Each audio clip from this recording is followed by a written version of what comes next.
Nakakagulat ang kasong ito ng dating asawa na umano'y pumatay sa babaeng dati niyang pinakasalan. Nakakulong na ngayon si Michael Maki. Malayo ito sa nakasanayang buhay niya bilang surgeon na nakatira sa Marangyang Gusali sa Chicago. Hindi pa tiyak kung gaano kalakas ang kaso ng mga piskal laban sa kanya. Ngunit unti-unti nating nalalaman ang tungkol sa nakaraan at sa relasyon na meron siya kay Monique Tepe. Ano ang sinasabi ng mga dokumento mula sa kanilang diborsyo tungkol sa posibleng motibo sa mga paratang ngayon kay Michael Maki? Nandito tayo sa kasong iniharap ng Law and Crime. Ako si Chris Stewart.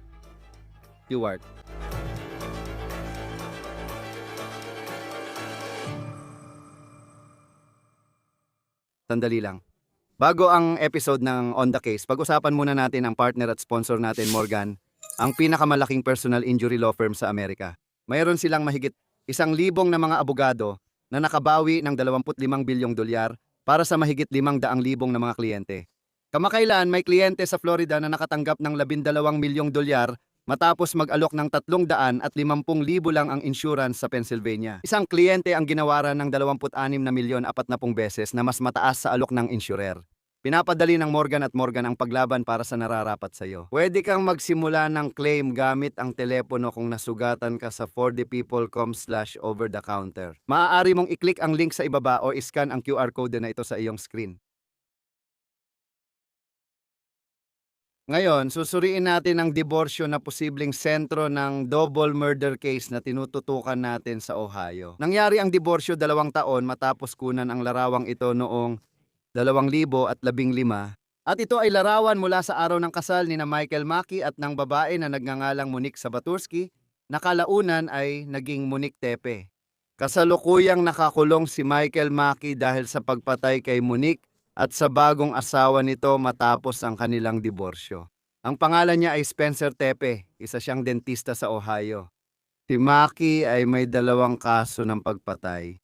Inaakusahan siyang pumatay kina Spencer at Monique Tepe sa kanilang bahay sa Columbus, Ohio noong Disyembre 30. Sa gabi, binaril daw niya ang dalawa ng paulit-ulit. Pagkaraan, nagmaneho siya ng ilang oras pabalik sa Illinois kung saan siya nagtatrabaho bilang vascular surgeon. Marami pa tayong hindi alam sa kasong ito pero mas alam na natin ang tungkol sa diborsyo ni na Michael Maki at Monique. Pareho silang nag-aral sa Ohio State at parehong 39 na taong gulang. Pagkatapos ng undergraduate, nagtapos si Michael ng med school sa Ohio State University noong 2014. Ikinasal sina Monique at Maki noong Agosto 22, 2015 at narito muli ang larawan ng kanilang kasal. Matapos ikasal, lumipat sila mula Ohio patungong Virginia kung saan ipinagpatuloy ni Michael ang pagsasanay bilang vascular surgeon. Nag-residency siya sa Roanoke sa Medical College. May bahay sina Monique at Michael sa Virginia. Kahit sisimulan na sana ng mag-asawa ang kanilang pagsasama, hindi naging maganda ang kasal nila. Noong Mayo 2017 naghain ng diborsyo si Monique sa Franklin County, Ohio. Matatagpuan ng Columbus doon. May reklamo na nagsasaad niyan. Sa paghain niya ng diborsyo, 6 na buwan na siyang nakatira sa Ohio. Nananatili si Maki sa Virginia para sa kanyang surgical residency. Ayon sa reklamo, wala silang anak at hindi buntis si Monique nang maghain siya ng diborsyo. Ito ang dahilan ng kanyang paghahain. Ayon sa nagsasakdal, hindi magkasundo ang dalawang panig. Di pa natin alam ang ibang detalye kung bakit sila nagkahiwalay. Nag-date sina Maki at Monique ng ilang taon bago ikasal. Narito ang litratong nahanap namin na magkasama sila sa water park kasama mga kaibigan noong 2013. Hindi malinaw ang nangyari sa kasal kaya umalis si Monique matapos mahigit 6 na buwan ng pagsasama. Paano naman ang paglipat nila mula Ohio papuntang Virginia? 1 buwan at kalahati matapos magsampa ng diborsyo si Monique sa Ohio, naaprubahan ito noong Hunyo 16, 2017 at ito ang dokumento ng diborsyo. CP, dahil hindi magkasundo ang mag-asawa, may karapatan ng asawa sa diborsyo. Dagdag pa rito sinasabi, formal nang winakasan ang kontrata ng kasal at pinalaya na ang mag-asawa sa obligasyon rito. Maliban sa mga nakasaad sa kasunduan ng paghihiwalay. Noong Hunyo, Nilagdaan ni na Monique at Maki ang dokumentong nagtatapos sa kanilang kasal at kasunduan ng paghihiwalay. May ilang detalye ng diborsyo dito. At ang linyang ito ang pumukaw sa akin, lalo na dahil sa mga paratang kay Maki. Ganito ang nakasulat: may karapatan ang bawat panig sa pribadong buhay sa kanilang tirahan, maliban kung pinapayagan. Walang sino man sa magkabilang panig ang pwedeng pumasok sa bahay ng isa pa nang walang pahintulot at paunang pag-aproba ng asawa roon. Ang mag-asawa ay dapat malaya mula sa kontrol o panghihimasok ng isa't isa, direkta man o hindi. Parang wala siyang asawa o kasal. Karaniwan siguro ang pananalitang iyan sa ganitong kaso, pero baka may bahid pa rin ito. Sa ngayon, karaniwan na ang ganitong pananalita sa mga dokumento ng diborsyo. Malungkot pa rin itong palatandaan ng posibleng nangyari sa bahay ni Monique noong Disyembre 30. Napanatili ni Maki ang bahay nila sa Roanoke, Virginia, at pareho silang may sariling sasakyan. Sa korte, mabilis at maayos ang diborsyong ito kumpara sa iba. Napansin namin sa record ng korte sa Ohio na may entry sa kaso nila noong Hunyo nakaraang taon. 2025 at mayroong pagdinig na itinakda para sa Setyembre, ngunit hindi malinaw kung para saan ang pagdinig na yon o kung tungkol saan ang entry na yon. Ngayon, bukod doon, mukhang sina Monique at Maki ay nagkahiwalay na ng landas na nagpatuloy na sila sa kanilang mga buhay ayon kay Maki. Nagpatuloy siya ng pagsasanay bilang vascular surgeon at pumunta sa Maryland at Nevada. Meron din siyang aktibong lisensya bilang surgeon sa California at meron din siyang aktibong lisensya sa Illinois. Noong siya ay inaresto, mag-isa siyang nakatira sa isang apartment sa isang marangyang gusali sa Chicago na tinatawag na Pierre. Nasa Lincoln Park ito, isang napakagandang lugar sa Chicago. Nagtrabaho rin siya sa isang medical center sa Rockford, Illinois, mga 1 oras at kalahati mula Chicago. Ayon sa center, nakikipagtulungan sila sa mga autoridad. Dahil isa sa kanilang mga surgeon ay naaresto. Nakapag-usap din ako sa isa sa mga kapitbahay ni Maki at sinabi niya na hindi niya talaga nakitang may kasama ito kahit kailan. Ibig bang sabihing loner siya? Hindi naman kailangan. Isa yung gusali na puno ng mga profesional na nagtatrabaho. Mga taong mag-isa lang na, alam mo na, maaaring walang kasama araw-araw kapag papasok at uuwi sila galing trabaho. Pero kahit ganoon, sinabi pa rin niya na siya at ang iba pang mga nakatira sa gusaling iyon ay talagang nagulat. Dahil sa ginawa ng lalaking kahit papaano ay nadadaanan lang nila sa hallway, na ngayon ay inaakusahan sa ginawa niya. Ngayon, tungkol kay Monique, mukhang lalo siyang umunlad matapos ang diborsyo niya kay Michael Maki. Nakilala niya si Dr. Spencer Tepe matapos ang diborsyo. Si Tepe ay isang dentista. Isa rin siyang nagtapos sa Ohio State at silang dalawa ay nanirahan sa isang maganda at modernong townhome sa Columbus. Sabi ng mga kaibigan, sila ang buhay ng party, mahilig magtipon at mag-enjoy sa kanilang bahay. Si Monique ay isang full-time na nanay sa kanilang 2 anak na may edad 4 at 1. At kung may halimbawa kung gaano kamahal ng mga tao ang mga tipi, gusto kong isipin mo kung gaano karaming tao ang tumawag sa Siyam na isang nung araw na nawala sila nung Disyembre 30. Columbus Police Tech, 107. Hi, gusto ko pong humingi ng wellness check para sa isang tao sa kanilang bahay. Yun ang unang tawag na natanggap mula sa boss ni Spencer sa dental clinic sa Athens, Ohio, 75 milya mula Columbus. Nasa Florida noon ang boss para magbakasyon. Nang hindi pumasok si Dr. Tepe, nakatanggap siya ng tawag mula sa mga empleyadong nag-aalala para sa kanya. 9:00 ng umaga, gustong malaman ng mga tao kung nasaan si Dr. Tepe bago pa nila napagtanto na may seryosong problema kaming kinakaharap. Nakatanggap agad ang pulisya ng tawag mula sa katrabaho at kaibigan ng mga Tepe nang mapansin ang kakaiba. Sige, ano po ang emergency dyan o medical po ba ito? Siguro pareho, sa tingin ko hindi ko alam. Medyo ako na ang gumagawa ng nakakabagot. May tumawag at kumatok sila sa harap at likod na pinto pero walang sumagot. Oo, walang sumagot. Naririnig ko ang mga bata sa loob at sa totoo lang parang may narinig akong sumigaw. Hindi kami makapasok ngayon. Hindi ko alam kung kailangan ko bang basagin ang pinto o basta pumasok na lang. Nandun ka ba nung may mga piraso sa labas? Hindi, kararating ko lang mga 5 minuto na ang nakalipas. Sige, ibabalik namin siya sa'yo. Dahil sa labis na pag-aalala, nagdesisyon ang kaibigan na pumunta at pumasok sa bahay ng mga Tepe. Siya raw ang nakakita sa katawan ni Spencer sa kwarto. May bangkay dito. Hindi sumasagot sa tawag ang kaibigan namin kaya nag-wellness check kami. Dumating kami at mukhang patay na siya. Nakahiga siya sa tabi ng kama niya, hindi sa kama, at may dugo. Hindi ako makalapit para makita pa ang iba. Sige, halata naman na hindi na siya humihinga o ano paman. O, Parang medyo parang hindi ko gusto, alam mo yon kasi hindi naman mukhang hindi ko kayang tumingin. Sige, okay lang. Naintindihan ko. Nung huling beses na may nagsalita mula sa...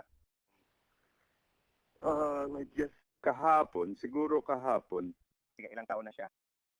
37, Nagpakalasing ba siya o may ginawa siyang ganon? hindi. Sige, ayos lang. Sa murang edad lang talaga. Oo, naintindihan ko. Ayos, paalis na tayo. Wala pa tayong alam na motibo. Bakit kaya si Michael Maki daw ay nagmaneho mula Illinois papuntang Columbus ilang araw matapos ang Pasko? Isang araw, bago ang bisperas ng bagong taon. Pumasok siya sa bahay ng ex-asawa at binaril silang mag-asawa ng maraming beses.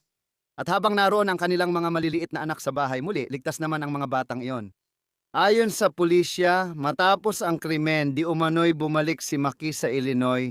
Ilang oras lang ang layo mula sa pinangyarihan. Malalaman natin ang mga ebidensyang ilalabas laban sa kanya habang umuusad ang kwento. Ayon sa pulisya, nakita si Maki sa video surveillance papunta sa sasakyang nakarehistro sa kanya. Yun ang sasakyang dumating bago ang pamamaril noong madaling araw ng Disyembre 30 at agad ring bumalik sa Illinois pagkatapos. Hindi malinaw kung saan eksaktong naaresto si Maki sa Rockford, Illinois noong weekend. Sa pagitan ng Biyernes at Sabado, nakakulong siya sa county jail sa Rockford at muli, hindi malinaw kung saan siya naaresto. Dahil may address siya sa Chicago at alam nating nagtrabaho din siya sa medical facility sa Rockford. Ngayon dito, pumasok siya sa korte sa Rockford, Illinois ngayong linggo para sa mabilis na extradition hearing na tumagal ng halos 3 minuto. Pumasok siya, hindi gaanong makikita ang emosyon sa kanyang mukha, nakaposas ang kanyang mga kamay. Naka-jail jumpsuit siya. Kinakatawan siya ng public defender at isinuko ang karapatan sa extradition. Ibig sabihin, babalik siya sa Ohio para harapin ang mga kasong akusasyon na siya ang pumatay sa mga tipi. Si Maki, wala masyadong emosyon sa kanyang muka. Tinanong siya kung ano ang pangalan niya. Sinabi niya ito ng mahinahon. Bilang tugon, pakinggan mo ito. Your name, sir, for the record? Michael McKee. Pagkatapos ng pagdinig, nakipagkamay si Maki sa public defender at inalis sa korte. Ayon sa kanyang abogado, sa lokal na pahayagan sa Rockford, inaasahan na babalik siya sa Ohio ngayong linggo at maghahain ng plea na hindi siya guilty sa mga kaso. Samahan niyo kami ngayon kasama si family law attorney Randy Kessler para talakayin ang bahaging ito ng kaso. Laging masarap kang makasama dito sa Law and Crime. Kapag may kaso ng diborsyo, matutulungan mo kaming maintindihan ang mga dapat naming tingnan. Sa mga dokumentong ito, alam kong nabasa mo rin ang parehong mga dokumento na meron kami na inilabas ng mga tao at mga autoridad sa Columbus. Ano ang pinaka napansin mo tungkol sa kung paano nangyari ang diborsyong ito? Yo, alam mo, hindi na ako nagugulat. May nagtatanong, kakaiba ba? Kasi simple lang at walang tutol ang diborsyo?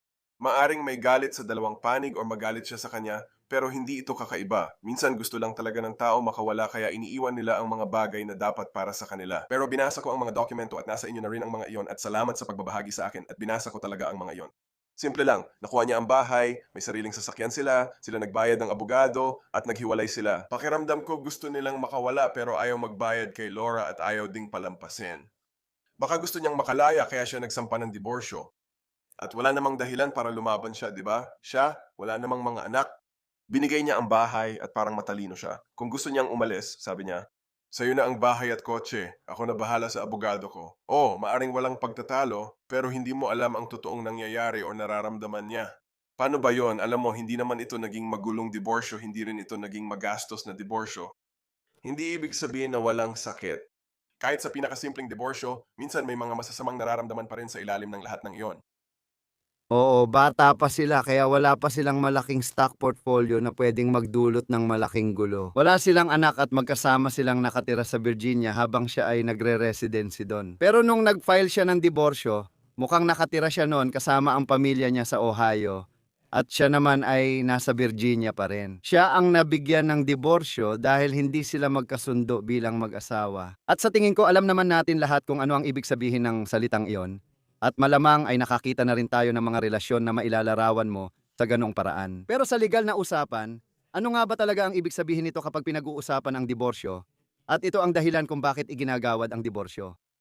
Default na yan, kaya lahat ng estado meron na. Baka narinig mo na ang no-fault divorce, pero mahalaga pa rin ang kasalanan. Sa Georgia, importante pa rin ang pakikiapid. Maaring maging dahilan ito para hindi bigyan ng alimony, kaya pwede mong ilabas ang kasalanan o dahilan. Pero sa totoo lang, ang ibig sabihin lang nito ay kapag sinabi ng isang panig sa hukom, "Hukom, tapos na ang aking kasal, hindi na kami magkasundo." O baka hindi na talaga maayos dahil may hindi na mapagkakasundo ang pagkakaiba. Hindi na mapipigilan ng kabilang panig ang diborsyo at obligadong ibigay ito ng hukom dahil sa no-fault na dahilan. Kaya, hindi na mahalaga kung ano ang dahilan ng diborsyo. Isa sa mga panig ang nagsabing hindi na sila magkasundo at ngayon, ang legislature sa ating estado, sa bawat estado, ay nagpasya na ayos lang gawin iyon. At sa totoo lang, may ilang estado. Ang Mississippi ay isa sa mga iyon na kailangan mo talagang patunayan ang dahilan para rito. Pero sa karamihan ng mga estado, tulad ng sa Ohio, pwede mong sabihin na ang kasal namin, kami ni siya ay hindi na magkasundo. At sasabihin ng hukom, ayos, karapat dapat ka na sa diborsyo. Hindi na kailangang malaman pa ng hukom ang ibang dahilan, sapat nang may nagsabing hindi na kayo magkasundo. Pagdating dito sa paraan ng pagkakasabi, parang ganito ang ibig sabihin. Iginawad sa kanya ang diborsyo dahil hindi sila magkasundo at nakatira siya sa Ohio. Alam mo na, siya ay nasa Virginia at ang diborsyong ito ay nangyari sa korte ng Ohio. Anong sinasabi niyan tungkol sa proseso? Anong kooperasyon ang kailangan mula sa dalawang panig para umusad ang diborsyo? Palaging interesting sa akin ang mga salita. Halimbawa, sa diborsyo o tulong sa korte, tinatawag na prayers for relief, parang dasal sa hukom. Kaya hindi ko masyadong pinapansin ang mga salita. Pareho silang binigyan ng diborsyo o pareho silang pinagkalooban ng diborsyo, pero pagdating sa kung sino ang nakipag-cooperate, siya ang nagsampa ng diborsyo, kaya nakuha niya ang hinihiling niyang tulong. Kung idemanda kita ng $10,000 at manalo ako ang makakakuha ng pera. Kaya siya ang binigyan ng diborsyo, pero sa kasong ito, siya rin ang binigyan ng diborsyo. Ang diborsyo ay estado, kaya sabi ng hukom, hindi ka nakasal, diborsyado ka na. Pero pagdating sa kung sino ang nakipagtulungan sa pananaw ko, parang pareho silang nakipagtulungan. Gumamit sila ng pribadong hukom o tagapamagitan at sinabi ang nais nila. Nakuha niya ang bahay pati ang mga utang dito at nakuha rin nila ang kani-kanilang sasakyan. Kaya parang walang malaking alitan, away o gastos. Base sa mga papeles, tila mas simple ang diborsyong ito kaysa sa iba. Hindi ko inaasahang dadami pa ang away. Kung may nagalit o nainis, pwede niyang hilahin pababa ang isa pa kahit wala namang dahilan kundi para lang gawin iyon. Pwede niyang sabihin, hindi ako pipirma ng kahit ano, kahit ibigay mo pa sa akin ang bahay. Ayokong magdiborsyo ka at lumipat sa iba. Hindi naman yun nangyari. Kaya sa tingin ng iba, parang simple, maayos, walang pagtutol, at magkaibigang diborsyo ito. At maayos ang salitang ginamit ng maraming media pagkatapos ng mga pagpatay na ito. Dahil lahat ng tao, at syempre pati na rin ang true crime community, ay agad na nalaman na dati na siyang kasal. At nakita na natin ang mga kwento na parang, siguro ang dating asawa ang may gawa niyan. Pagkatapos noon, ilang araw na walang balita o komento mula sa kanya. Alam mo lang na surgeon siya at nakatira sa ibang estado. Pagkatapos nito, nagkaroon ng aresto at nagbago ang lahat tungkol sa diborsyo. Pero hindi natin alam ang ibang detalye. Hindi ko iniisip na meron, pero halimbawa, kung may akusasyon ng karahasan o pang-aabuso noon, gaano kadalas isinama yon sa dokumento? Kahit na ang dahilan ay hindi pagkakasundo na siyang naging rason kung bakit ibinigay ang diborsyo dahil ito ay diretsahan lang, parang hindi talaga magkasundo. Nakuha niya ito at yon pero maghihiwalay na sila. Wala ring detalye tungkol sa mga isyong iyon. Nang magpakasal sila, hindi sila magkasundo kaya kailangan ng tapusin ang kasal.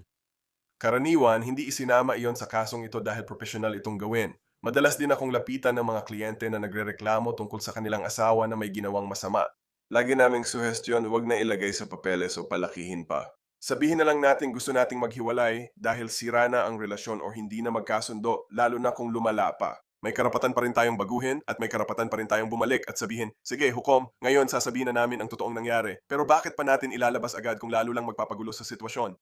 Mawawala na rin ang leverage mo. Tama lang na masabi ng kliyente ko sa asawa niya na pwede niyang ilagay lahat ng di magagandang detalye sa papeles. Inaayos ko lang ito. Kahit maayos ang papeles at kaunti ang nakasulat, hindi ibig sabihin walang nangyayari sa likod nito. May mga abogado at kliyente na nagsasabing, wala akong pakialam sa iniisip mo. Gusto kong ilagay mo na ng aliwa ang asawa ko na ganito ang misis ko, ATBP. Hindi ganon ang nangyari. Marahil may nangyayari sa likod pero wala iyon sa papeles. Kung titingnan mo ang mga record ng korte ng Franklin County, Ohio, makikita mo ang iba't ibang entry tungkol sa kaso nila. May kasal ka nung 2017 at dalubhasa ka sa diborsyo. Mukhang naging mabilis at maayos ang proseso. Gaano katagal tumatagal ang ganitong mga proseso? Pagkatapos ng diborsyo, ilang taon ding walang nangyari. Nakita ko lang na may entry para sa Hunyo tungkol sa pagdinig sa Setyembre at wala nang ibang detalye. Ano kaya yon? Hindi ko alam, parang ganun din sa balita. Saan galing yon? Ano yon? Lahat ng analyst at tumitingin sa kwentong ito ay nagtataka kung ano yon. At pwedeng marami itong ibig sabihin. Maring may nakalimot pumirma sa deed, kaya ngayon na binebenta ang bahay, nakita nilang nakalagay pa rin ang pangalan niya. Kailangan pa nilang bumalik sa korte para utusan ng hukom ang paglilipat o para ang hukom na mismo ang maglipat. May mga kasong ganito na hinihiling namin sa hukom. Baka may impormasyon sa bank account na hindi nailipat ng maayos o kaya naman yung titulo ng sasakyan ay hindi rin nailipat ng tama. Humihiling sila at sinasabi, hukom, hindi ginawa ng kabila ang tungkulin nila. Pwede mo bang bilang hukom, utusan ng bangko na tanggapin ang bayad ko o ibigay ang pera sa akin? Simple lang naman ito, walang batang sangkot. Bihira yung tipong babaguhin natin ang kasunduan kasi hindi mo talaga pwedeng baguhin ang isang kasunduan. Pagkalipas ng ilang taon, alam mo na, tungkol sa batas, res judicata, kapag may napagdesisyonan na, yun na yun, tapos na. Maaaring ito ay proseso ng pagpapatupad at pagpapatibay ng decision. At kung titingnan mo lang ang kasong ito sa pangkalahatan, alam mo ito ay isang kasal na natapos mga 10 taon na ang nakalipas at nagpatuloy na sila sa kanilang mga buhay. Naging siruhano siya at nagpatuloy sa buhay. Kailangan ng 15 taon ng pag-aaral para sa trabahong iyon. Pagkatapos, nakilala niya si Spencer Tepe at nagsimula silang magandang buhay na magkasama. Nagkaroon sila ng mga anak, alam mo yon? At malungkot man, nakita na natin ang karahasan pagkatapos magwakas ang mga kasal. Pero, sa pagkakataong ito, ano ang masasabi mo tungkol doon? At hindi natin alam kung anong uri ng komunikasyon ang meron siya sa kanya. At alam mo kung anong mga interaksyon ang nagkaroon sila sa mga taon mula nang matapos ang kanilang kasal. Ano ang opinion mo sa panahong lumipas matapos ang kasal? Lalo na ngayon na siya ay inaakusahan ng pagpatay. Hindi ko alam, baka may kinalaman sa kalusugan ng isip. Karaniwan, ito yung mga krimen ng pagnanasa, nahuli ko asawa kong nangangaliwa, nag-react ako, binaril ko yung lalaki na hindi ko dapat ginawa. Kung madalas mangyari yon, ganito agad ang reaksyon. Baka nakatago lang. Doktor siya, nag-asawa ng kapwa doktor, masaya at tuloy ang buhay niya. Sa karanasan ko, matapos ang diborsyo, madalas mas masaya at nakakabangon ang isang panig kaysa sa isa na malungkot para sa akin. Sana pareho silang makapag-move on at maging okay, pero madalas may isa talagang mas gustong makawala at kadalasan nakakabangon din sila. Oh? Pero nananatili pa rin ang sakit, di ba? Kahit sa magkaibigang diborsyo, may pagsisisi, galit at frustration, baka matagal na itong naiipon. Sino ba nakakaalam sa pinagdadaanan niya? Kung siya ang gumawa, baka nasabi na lang niya yon. Malungkot ang buhay ko simula nang maghiwalay kami. Kung hindi niya ako iniwan o pinakasalan ng iba at naging masaya, sana kami pa rin, sana ako ang taong yon. Ibig kong sabihin, nag-iisip lang ako, wala talaga akong alam, pero alam mo yon, may mga mas kakaibang bagay nang nangyari. Nakakagulat na tumagal ng ganon kung yun ang totoong dahilan. Ang isipan ng tao ay nakaka-intriga. Talagang ganon. Ibig kong sabihin, naiisip ko rin kung siya nga ay may sala dito. At nagmaneho siya mula Illinois ng ilang oras sa gabi para gawin ito. Pwede naman siyang tumigil at mag-isip kung tama ang ginagawa niya, pero pinili niyang magpatuloy. Marami pa tayong kailangang alamin tungkol sa pagpasok niya sa bahay at iba pang aspeto ng kaso.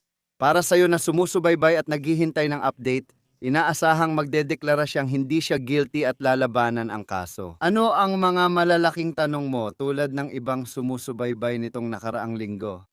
Kaya ang tanong na yan ay hindi naman talaga mahalaga sa legal na sistema, di ba? Motibo, alam mo, hindi natin kailangang patunayan ang motibo. Kailangan mo lang patunayan na ginawa ng tao yon. Ang motibo ang nagpapaliwanag kung bakit ginawa ng tao ang krimen, kaya gusto ng hurado malaman ito bago magdesisyon. Kahit kumpleto na ang ebidensya. Gusto ko lang malaman kung bakit. Hindi naman kailangang patunayan ang premeditation, pwede tingnan sa global positioning system or way service niya na nag-route sa bahay niya at iyon na ang premeditation, di ba?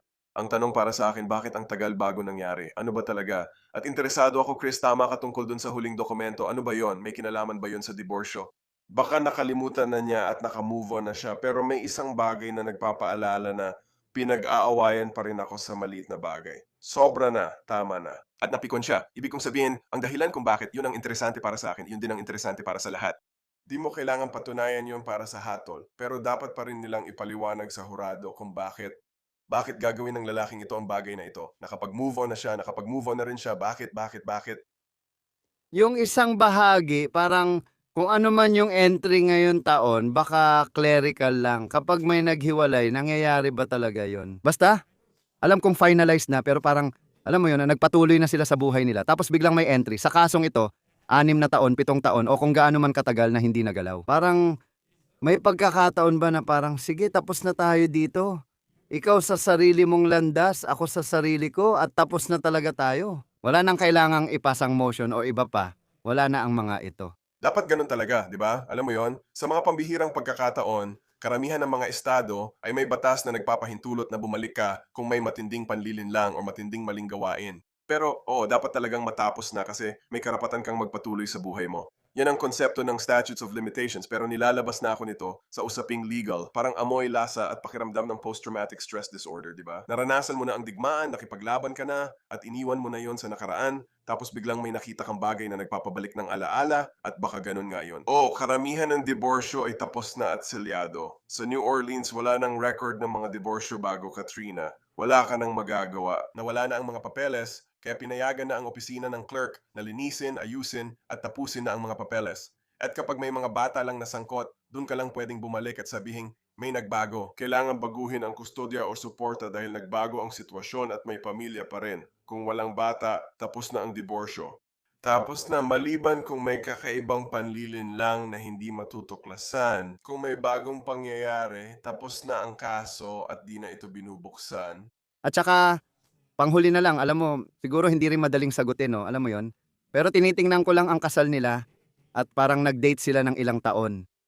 Lumipat sila sa Virginia, magkasama ng 8 buwan, naghiwalay, at ilang taon matapos ay nag-divorce. Bakit kapag kinasal ang tao, parang perpekto lahat sa una, pero pagkalipas ng 8 buwan, biglang hindi na maganda at nauuwi sa hiwalayan? Parang, ano ang nakikita mo sa ganitong sitwasyon?